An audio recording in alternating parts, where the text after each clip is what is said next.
がもういろんなホルモンを作って体を調整してるんだということになります。特許の方からお見せをしましょうかね。私が腸内細菌っていうものをもう絶対にお若い時に体の調子が悪いならば腸のバランスをきっちりと元に戻さないともう嫌な人生を歩まないといけないわけです。だけど腸を改善させるのはもともと人間の基因じゃないとやっぱり増殖できない。お母さんからの産道でもらいます。確かに口の中に入っていってそこからお母さんの産道の菌を口で入れてそして腸の中で増殖させていくことで増殖することによってですねどんどんお腹の中で増えていきます。で増えていってからじゃないから増えていかないと物が食べれないんですよ。ご飯を分解する力がありませんので。そして腸重毛というものをどんどんと腸重毛が結局腸のところに生えていくことで腸重毛この1ミリの径が腸の長さで言えばテニスコート2面ぐらいのところに1ミリの毛がこのように生えて肉眼では見えませんけれどもここに1本の中に毛細血管が入ってここからご飯が吸収するわけです。ですからこの毛が少ない人は吸収したくてもその量が少なくなってしまう。同じものを食べててもその人によっては栄養を食べてても全部流さないといけなくなる。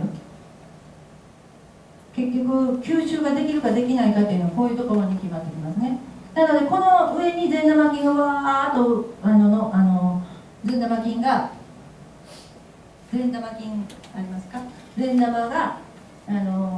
ここに乗ってるわけです。ここで栄養を最終分解します。だから消化酵素は大根切りみたいな感じであとは腸内細菌を分解してこの中に入れていきます。それでやっと血液の中に入るわけですね。そういうことで腸内細菌が腸重毛を元に戻して腸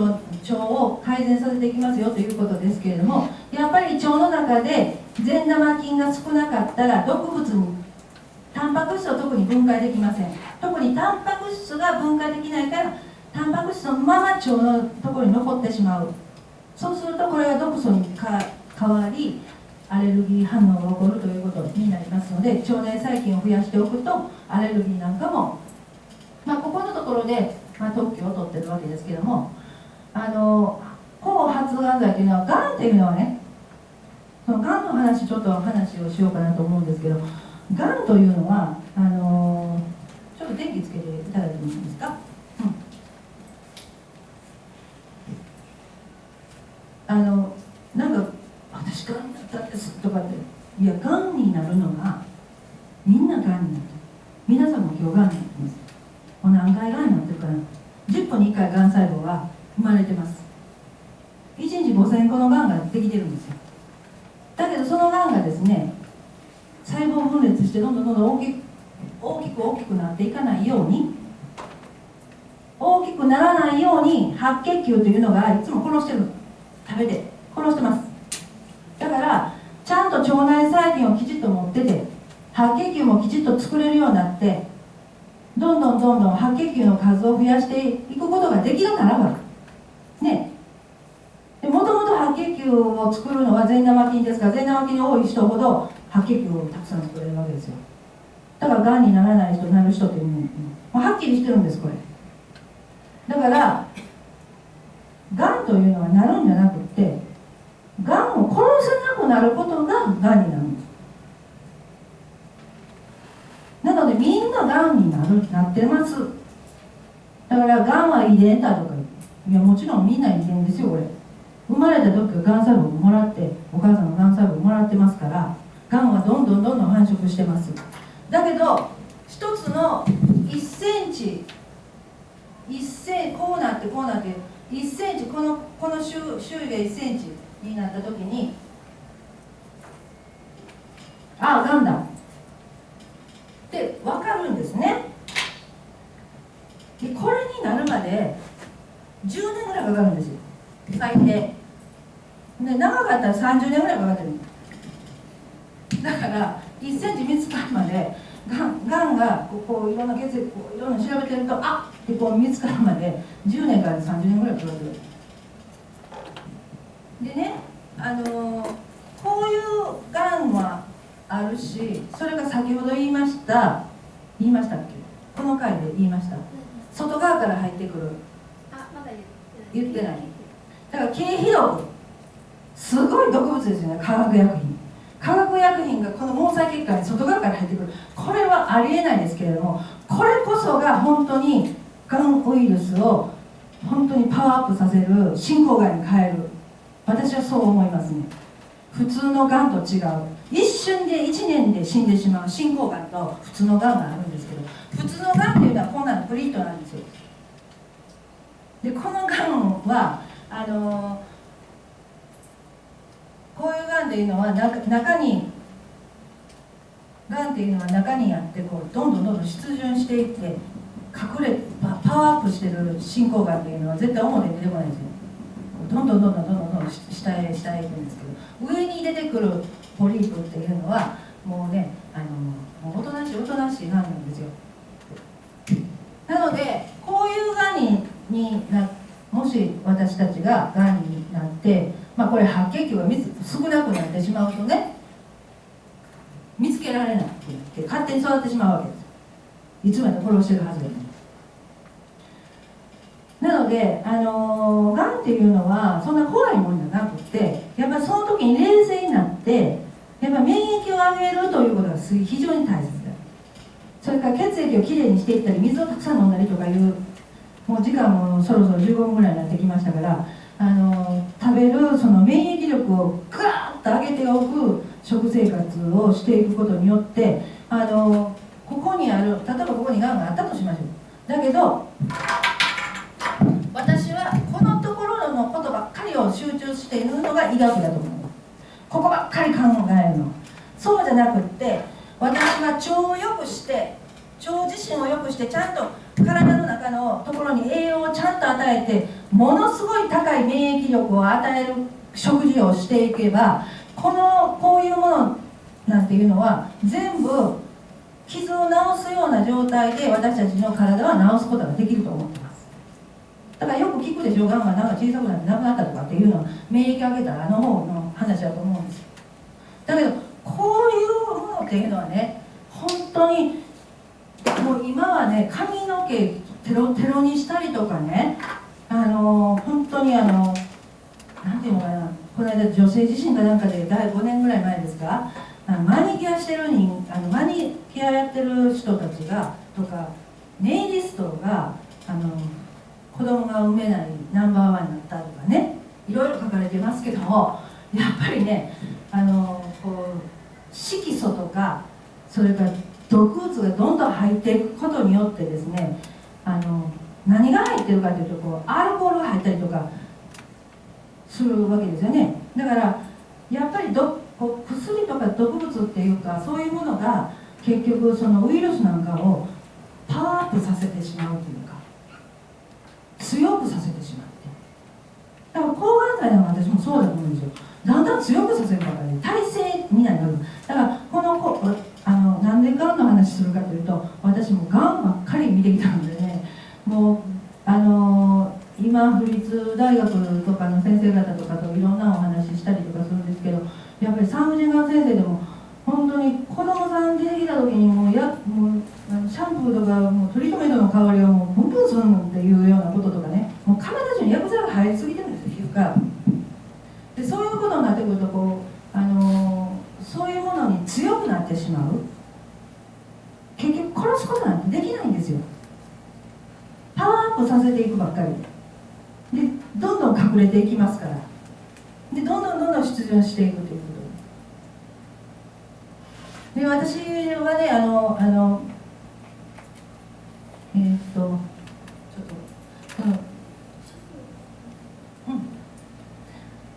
10年30年かかるものだったら、これ2センチするのはもう10年から30年かかるの違うかなと思ってますよ。何が言いたいかというと、そんなに手を加えたりとかそういうことをするとね、余計アイデアがパワーアップするわけですよ。だから最高の免疫力を上げていくという食事療法でどんどん強くしていけばいいわけだということを言いたいわけです。病気でもなってもそうなんですよ。みんな病気も全てウイルスとかそんなんですよ。カビだってものすごく増えている人も多いですからね。そういう人だって白血球をどんどん増やしていくことがすごく大事で、白血球って3000から6000、9000じゃないといけない。いや4000から9000の間が正常なんですけど、がんの症ってだんだん低いですよね。2000とかね、白血球の数が少ないですから、そういうことでこの腸内細菌っていうものはこの特許を取っているというのはですね、菌に関することも、この虫歯菌とか歯周菌とかこういうところもですよね。それから腸が良くなると隣の肝臓さんが毒素をね作らなくなってきますから、肝臓なんかも良くなってくるということで、コレステロール低下剤というもの、コレステロールはなぜコレステロール高い人結構多いですよね。ちょっと出てきそう。コレステロールは自分の中で作らなくなって腸が良くなってくるとちゃんと吸収もできてくるということもそうなんですけれども、コレステロールを下げるということがこの読売新聞のトップページになったんですね。これ副作用がないという、副作用がないということがいかに大事かということになってきますと、コレステロールが高くなりましたよって検査で言われても、コレステロールを下げる薬ということが副作用が多いということです。でそのコレステロールを下げる薬がまだ肝臓をボロボロにしていくということになるんですね。だから人の腸内細菌、戻してもらえますか。人の腸内細菌っていうのは人しか増えていきませんのでね、増やしていこうじゃないかというものなんですね。そういうことで体質改善をしていこうじゃないかということなんです。で腸が良くなってきますとね、だんだんと体の骨とか姿勢が良くなってきたりとか、それから筋肉なんかもできてきますし、やっぱ体の中の全てのところに栄養が行きます。臓器にもちゃんと栄養が行くようになってきます。ホルモンも酵素もできるようになってきます。そして、今まで栄養が届かなかったからそういう臓器だったわけです。なので私自身もそうですけども、腎臓自身も全て入れ替わる。細胞が全部4ヶ月で入れ替わっていくわけですよ。でその一番最初に腸が入れ替わっていくわけですね。腸をどんどんこうやって毛を生やしてどんどんいい腸にしていく。でそして腸が良くなってくると毛が生えてくるからちゃんとホルモンや酵素も作れるようになってくる。それで栄養が入ってくる。今度もともとの腎臓もどんどん新陳代謝を起こしていく。新陳代謝をすると新しいものに生まれ変わっていく。生まれ変わったら古いのはどこ行くのっていうと、やっぱり回収してこないといけないということでは、リンパ管とかね、油に流れるリンパ管、血液、この辺も質も良くしていかないといけない。そういうことで1年2年してるうちにだんだん自分自身の細胞が全部変わっていって、逆パターン多いですよ。昔はものすごく朗らかで健康そうだったのに、最近はなんか頑固になってきたとか、なんか体の調子が崩れたとかっていうのは、やっぱり腸の状態が悪くなってくると精神まで侵されていったりとかしますよね。はい、そういうことで、はい、これですね。はい、お時間の方も迫ってきたようですので、髪の毛自身経皮力の影響もありますから、私は石鹸シャンプーを必ず使っていただきたいと思いますし、やっぱりいい髪の毛を作っていくためにはそうなんですけれども、やっぱり髪の毛を太くしていくという、太くするということは栄養が届いてなかったら太くならないんですね。で髪の毛というのはですね、4本じゃない3本、1、2、3とこういうような形で並ばないといけないんですけれども、これが入るで、これが抜け落ちて、ね、1日100本抜けますから、そうすると髪の毛が次生えてくるのが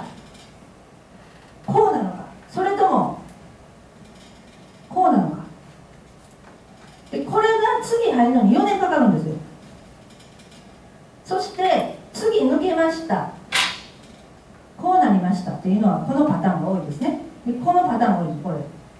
細い太いですよっていう4年かかります。なので毎年同じ4年ごとにちゃんと栄養がきちっと髪の毛の方に行ってますかっていうことになってくると、ちゃんとこういう同じ本数で、同じ太さが出てこないといけない。でも合成シャンプーを使っていらっしゃる方って新陳代謝というのは全部壊れてしまってますから、一本のところがこうやってマスクみたいにこうやって生えてる人が結構多いです。もうこういう人ってこの正常じゃないですから、もうなんかこれ抜け落ちて終わり。だから結構こういう方は結構多いですよ。だからこういう方って結構ね、若い時はね、もう髪の毛多いんですよね私って言われる方結構多いです。でこういう方は結構50歳以上になってくると全部抜け落ちてしまったりとかする方が多い。なので石鹸シャンプーを使っていくとどうなるかというとですね、こういうものが全部抜けていくんですよ。だから抜け毛多いですよ。合成シャンプーから石鹸シャンプーに変えられるともういっぱい抜けてきます。これいらないんですよ。昔生えたものですから、本当は取れていかないといけないのに髪の毛が抜けませんからね。合成シャンプーを使ってる人って髪の毛で、合成シャンプーを使って髪の毛がどんどん抜けていく人って病気ですよ。確実に栄養失調症で、あれ髪の毛抜けないですよっていうのが抜けてきます。どんどん抜けないとおかしいんですよ。だんだんとその頭皮パッと触った時に頭の骨がこうやって掴めないといけないんですね。だからこうわーっとこう浮いてるような状態多い人っていうのはで抜けて、そしてこの正常な方に持っていかないといけないっていうことではもう腸の腸内細菌をちゃんと増やさない限りもうこれはもう絶対難しいと思います。そして、増えるこの細いのをまた抜けて、そしてもう一回太いのを増やすっていうこれはもう現実私がもう身に証明してますのでね、後で見てください。私ももう皆さんと一緒にずっと合成シャンプーしか使ってなかったんですよ。まあそういうことででまたこの太さにしていく、細いのを太くしていくということでやっぱり栄養をちゃんと取っていかないといけないということですね。はい。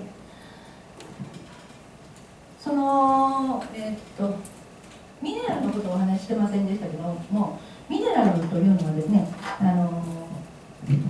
根っこがあって実があって、これ根っこからこの根っこがミネラルなんですね。でその太陽を浴びてそのミネラルをこれ葉っぱですよ。これごめんなさいね、これ葉っぱですでミネラルを吸うからこれ太陽でビタミンが作られるんですね。で太陽があるから実がなるんです。これ実ですけど、人参やとこうですね。でこっち側は違う実だとですね。で種この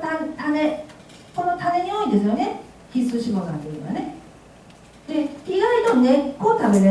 られてません、種食べられてませんっていうのがありますから、やっぱりこの種が必須脂肪酸であるということもありますけど、ミネラルがないんですよ今の世の中ね。根っこがないですから。でミネラルがないからビタミンも少ないんです。でこのミネラルは牛乳みたいにカルシウムばっかり多いものを取っていくと、これは逆にカルシウムが減っていくんです。で牛乳飲むと逆にカルシウム欠乏になっていく。でサプリメントでもカルシウムとか鉄だけとかってこういう取り方は絶対良くない、ミネラルというのは。でね、これはね日本の本当にすごい先生が地質調査で北海道から沖縄まで歩いて日本の国で一番ミネラルの濃度が高く、そしてバランスよく自然、私たちは先ほど一番最初に言いましたみたいに自然界で生きてるんです、動物は。だからその山の一番日本っていうのはね、本当に軟水ですよね。硬水っていうのはカルシウムが非常に多くて、で世界中カルシウムの多い硬水なんですけど、日本だけは軟水の国なんですよ。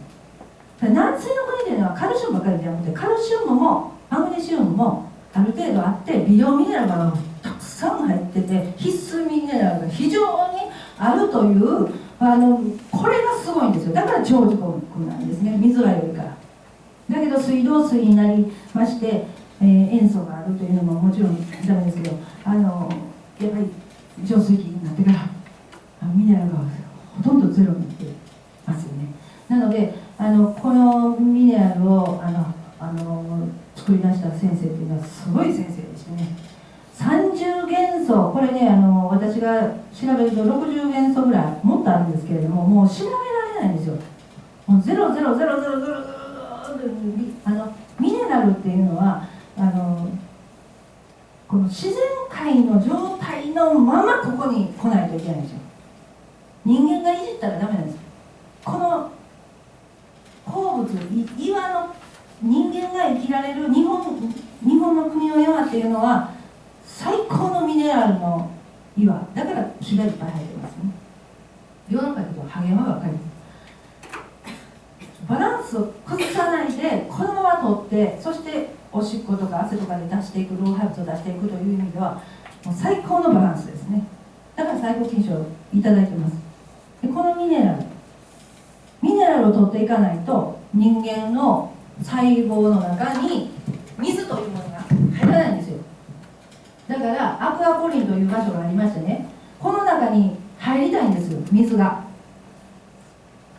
ただの水では入らない、水道水では入らない、ミネラルがなかったら入らないですよってノーベル賞をもらってるのはピーター・ブリ先生がという博士ですけどね、アメリカのノーベル賞でミネラルというなので、ミネラルを水道水とか、それから塩素なんかも分解したりとか、いらないものを分解したりとかしますし、このキャップ2、3倍でいいですから、その一杯でももうとにかくいくら飲んでもいいんですよ。おしっことしてガーッと出ていきますから、とにかくバランスを崩れないような、それで水をどんどん取っていく、それが一番大事なことで、水の飲み方は 2.5 リットル必ず飲まないといけない、水分を合わせてね。で水はね、もう3リットルでも4リットルでも飲んだらいいんですよ、飲めるものなら。でミネラルがなかったらダメですよ。ミネラルなかったら水はここにこの辺にこうやってむくむばっかりですよ。水太りっていうかね、全然入らない。だからこれではダメです。ミネラルがあるからこそです。だから熟成させて入れといてすぐ飲むんじゃなくて、本当はね1日ぐらい置いといた方が一番いい。本当はよく振って、で 2.2 リットル飲んでますってさっきの回でも言ってましたけど、お二人も取り上げられましたけども、ほとんど1リットル、もうこれでは絶対ダメです。まずやられるのは胃潰瘍になります。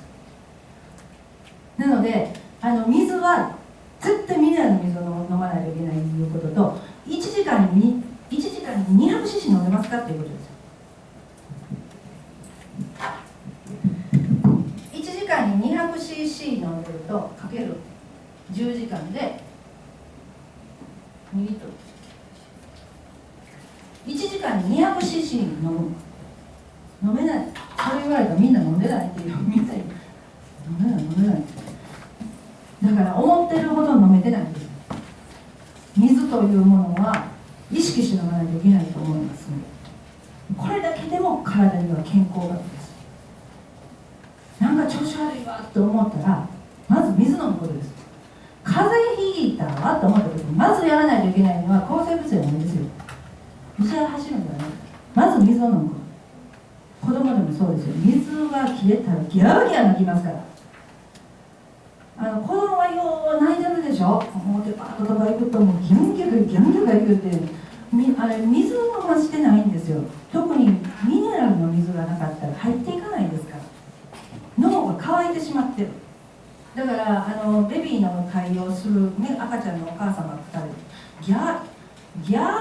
はね、私が喋ってる時みんなすやすや寝てるの、なぜか子守歌のようにね、なんか私のこの声は低音でなんかすごい子供たちに癒しみたいですよ。もうみんな子供さん寝てるんですよ。で私がやめるでしょ。そしてギャー泣き出すんですよ。もう終わったらおかしいでしょ。まあいいですけどね。それでギャーと言うからお母さんが連れてきて、もう静かになさいとかって言うんですけど、私このミネラルいっぱい入れて、はい飲みなさいって言ったら、痛っって泣きよるんですよ、全員。すごいでしょ。このミネラルっていうのは、人間はね、絶対ミネラルがなかったら生きていけないんですよ。本当に腸内細菌も微生物も水がなかった、水があるから繁殖するんですよ。だからお肌のベストウォーターがなかったら、もう土にパックしてくださいよ。なんかあったらもう水が不足するとばい菌がつくんですね。水は絶対必要だということです。それからですね、はい、今から健康ドリンクのお話をしますけれども、これが最高の免疫力を上げる、もうサプリメントなんか飲んでも何の効果もなしですからね。メディケン語に入れてるようなものですから、それからミネラルは絶対サプリメントで飲んだらいいんですね。はい、369のこれオーガニックのね、オーガニックというのは無農薬で有機栽培じゃないと絶対ダメです。これが細胞膜、脳みそを作る原料になりますから、機能を高めていくホルモンを作るものですから、大さじ1杯必ず必要です。アマニ、ボラジ、これがガンマリノエン酸、アルファリノエン酸ですね。すごいですよね。ガンマアルファリノエン酸が 60% ぐらい入ってるんですよね。だからいくら腸が悪い人でも嫌でも吸収していく。もう普通やったらこのオイルの中にちょっとしか入ってないから、それを吸収することができないから、でも 60% も入ってたらもう嫌でも入ってくるわけですよ。それでホルモンを作っていきますから。でこれ大さじ1杯を本来ミルサーをね使っていただきたいんですよ。オイルだけを飲まれる方はお酢でシェイクしてドレッシングみたいにしてトマトジュースとか野菜ジュースの中に入れて飲まれたらいいと思うんですけど、今日のお話は必須アミノ酸、必須脂肪酸、必須ミネラル、いわば免疫力を高める最高の、食事療法で言えば、これを3つ、はい、必須脂肪酸ですね、1番今入れました、大さじ1杯、はい、プラスこれですね、ご自分がですよ、ちょっともう体質改善をしてきちっとやっていきたいわって言われる方でしたら、ここにお酢を入れてください。お酢入れます。で今日はミルサー持ってきてませんので、ここで本当はねミルサーをかけると最高なんですよ。手振りでやるよりかよっぽど効果はあります。これはリンゴ酢ですね。ちょっと有機栽培のを持ってきましたので色が濃いですけども、ここで一回シェイクするんですね。ミルサーっていうのはお茶の葉っぱを粉茶にするような、ミキサーではないですね。ふわーっとやってしまう。でここにですねプラスこれ必須アミノ酸っていうのは卵が一番いいんで、生卵はコレステロールが上がるからって言われてるのはあれは嘘です。世界中で報道がねありましたね。ウサギに、卵を食べさせたらコレステロールが上がったり、全世界の人間がびっくりしたわけですけども、訂正が入ってないのは日本だけですね。卵というのはレシチンがありまして、コレステロールを下げるんです、逆に言えば。で卵というのは必須アミノ酸、完全アミノ酸が入ってますから、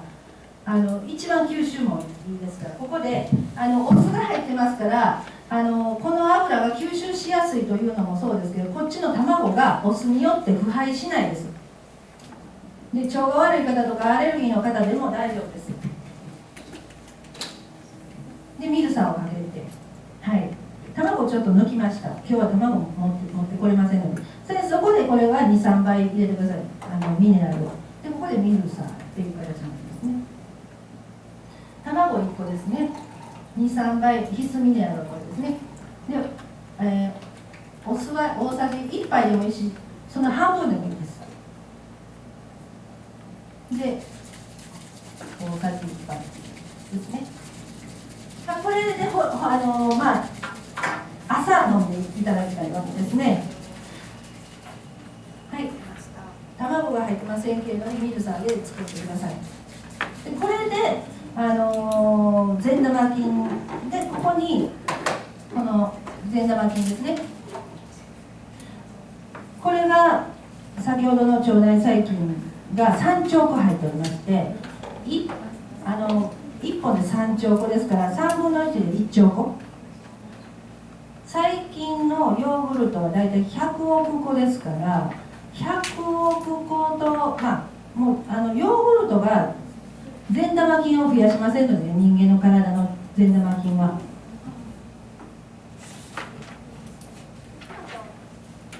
善玉菌というのは人の善玉菌じゃないと増えません。増えますという特許を取っているのは。なのでヨーグルトの菌たちはヨーグルトの菌たちはですね、この善玉菌たちとの質は全く違います。